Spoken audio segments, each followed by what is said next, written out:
It's time for the Longines Chronoscope, a television journal of the important issues of the hour, brought to you every Monday, Wednesday, and Friday. A presentation of the Longines-Wittnauer Watch Company, maker of Longines, the world's most honored watch, and Wittnauer, distinguished companion to the world-honored Longines. Good evening, this is Frank Knight. May I introduce our co-editors for this edition of the Longines Chronoscope? Edward P. Morgan and Larry Lasser, both of the CBS television news staff. Our distinguished guest for this evening is Madam Pandit, President of the United Nations General Assembly. Madam Pandit, we remember you on your many trips from India to this country before as a most outspoken person and personality when you were ambassador and in your other capacities. And we hope that nothing has happened to you as a woman or as a person to inhibit what you have to say, but you have been recently elevated to the presidency of the United Nations, and we're not quite sure what the restrictions are, whether it's a sort of relation of judge to jury and you can't talk during the case. Can you make some comments, for instance, on India's relations with the United States? You're right, Mr. Morgan, in imagining that there are some inhibitions. My role is a little different to that of ambassador, because now, as head of the United Nations, I am more or less a citizen of the world, someone who has to stay aloof and help in an impartial way the proceedings of the General Assembly. Therefore, it would not be possible for me to comment on any specific issue of the type you've mentioned. Well, let's take it from another tack. In this country, and I suppose in yours, when a person gets an office, he usually runs for it. Was that the case in your instance with the presidency of the Assembly? Well, actually, in the case of the presidency, no one runs, because, you know, the procedure followed is something like that of the House of Parliament in Houses of Parliament, House of Commons in England. Yeah. There are no nominations and there is no campaign. In my case, it was a little more strange because, of course, I didn't run as an individual. And when it was decided by my government that perhaps the majority of nations would be willing to have India in this position, I was just told to pack up my bags and come here, and I did that. Madam Pandit, you're the representative of a great Asiatic country. You're the sister of the Prime Minister, and now you're the President of the United Nations Assembly. Do you feel that there is any possibility in your position now that you can do something about bringing together the conflicting forces in the world? Didn't you say something to that effect at a news conference just the other day? Couldn't we amplify that a little? Yes, it's true. I did mention something at my first press conference. I don't know that I can do anything special, but I do believe that the President of the General Assembly does have the opportunity to help towards conciliation and how shall I put it, of lessening a gulf that might exist. Well, would you want to be asked, or do you actually have any plans of your own? No, I don't have any plans for two reasons. One is that in a case like this, as the situation develops, the plan emerges. And in any case, it would have to be other people who would ask me to intervene. It would not be the President who would intervene in a situation with any sort of a suggestion or proposal. Well, but you would hold yourself in readiness if you were asked to intervene, such as yes. Berlin blockade. Madam Pandit, how does the world situation look to you today? Is it more or less tense than it was before the armistice in Korea? I would say it's much less tense today. In fact, a few days ago, one had almost a feeling that the tension might die out. Unfortunately, that hope has not been fulfilled, but even so, the tension today is very much less than it has been during the past 2 or 3 years. Are you thinking of any specific developments that caused it to turn a little for the worse in the past few days? Well, I'm merely thinking in terms of of the Korean political conference, which is not yet functioning. Madam Pandit, may I ask you a rather pointed question? Do you think that your presidency as a representative of India will have any impact should the question of Korea be discussed at the United Nations? I don't quite follow what you mean, Mr. Lesser, but I shouldn't imagine that would affect the situation in any way, because, as I said, I'm only incidentally an Indian. As Assembly President, your nationality and your country makes no difference then, I take it? No, no. Well, do you think, well, let me put it this way. There's been a great deal of speculation, most of it on the negative, pessimistic side, that the whole Korean question would have to be thrown back into the laps, as it were, of this assembly. Well, Mr. Morgan, the position is this, that as President of the Assembly, I wouldn't like to prophesy anything.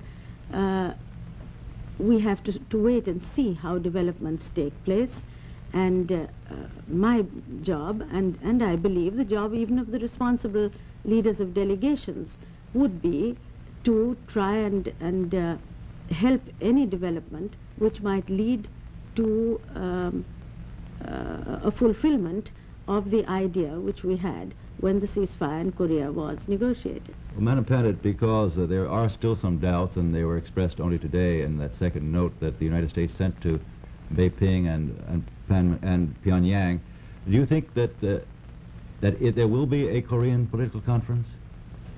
Well, I'm not prepared to comment on that.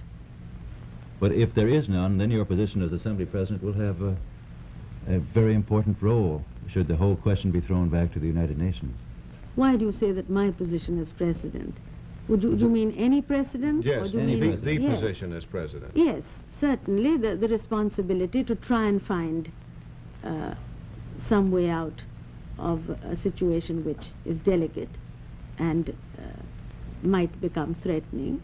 Perhaps you'd care to give, apart from Korea, the 3 or 4 or more principal issues on the agenda of this assembly, Madam Pandit. Well, of course, the political issues always seem more important to people because of their more immediate need for their settlement.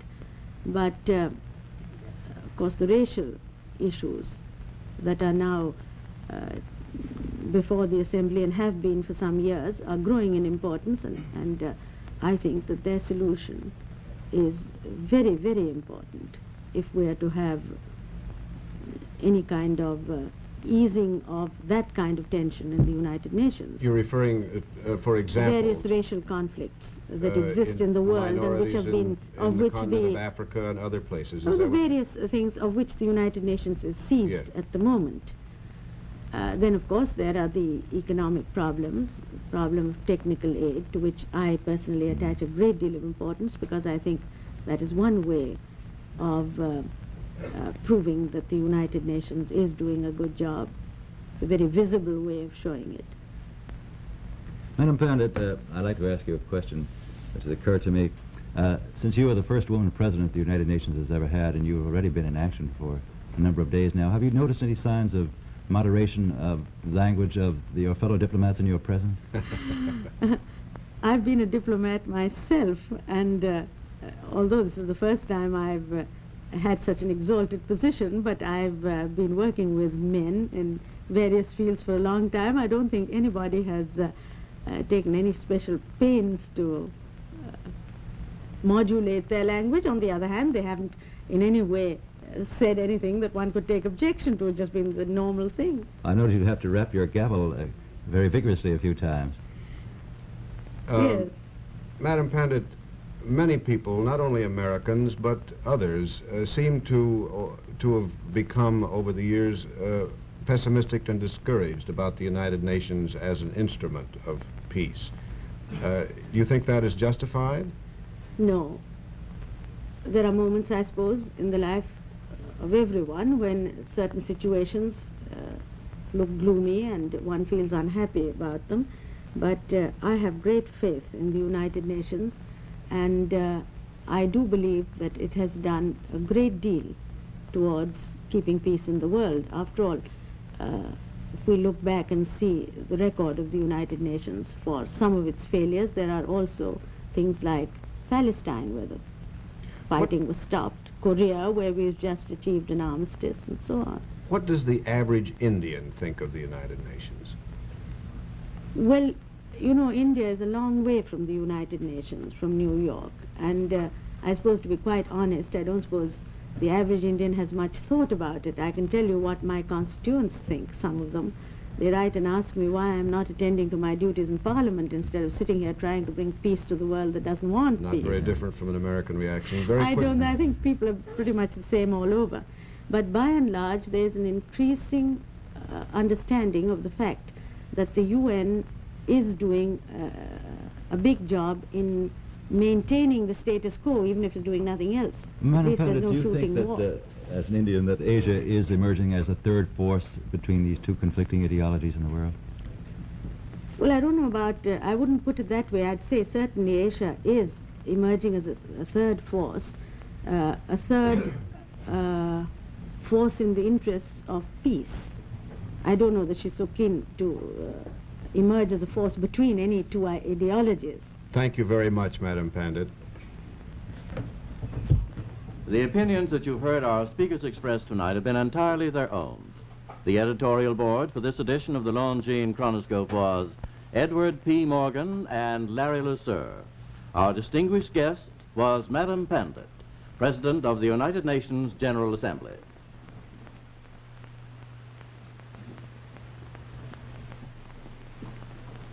If you're contemplating the purchase of a very fine watch, it would be profitable to compare the facts about Longines watches with the facts you have about any other timepiece. And the facts about Longines are convincing proof of surpassing quality, factual evidence that in a Longines watch you have one of the world's very finest timepieces. Now, in competition with the world's best watches, Longines watches alone have won, for excellence and elegance, 10 World's Fair Grand Prizes and 28 gold medals. For accuracy, highest honors from the leading government observatories. For dependability, a position of leadership in sports, aviation, and in science. Yet, though Longines is one of the very finest watches made anywhere in all the world, a Longines watch is not excessively expensive, for you may buy and own or proudly give a Longines watch for as little as $71.50. And this is important. Whatever the price, every Longines watch is manufactured to the highest standards of quality, which have made Longines the world's most honored watch, the world's most honored gift. Premier product of the Longines-Wittnauer Watch Company, since 1866, maker of watches of the highest character.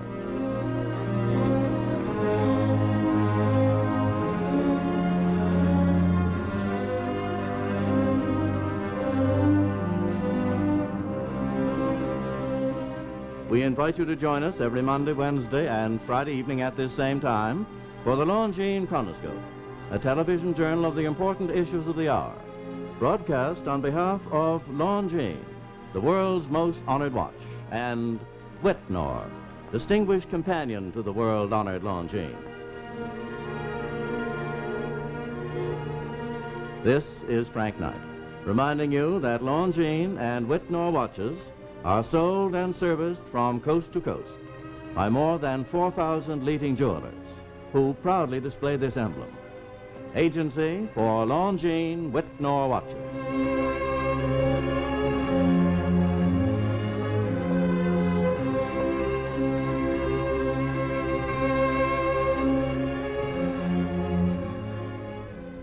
Red Barber reports the sports on the CBS television network.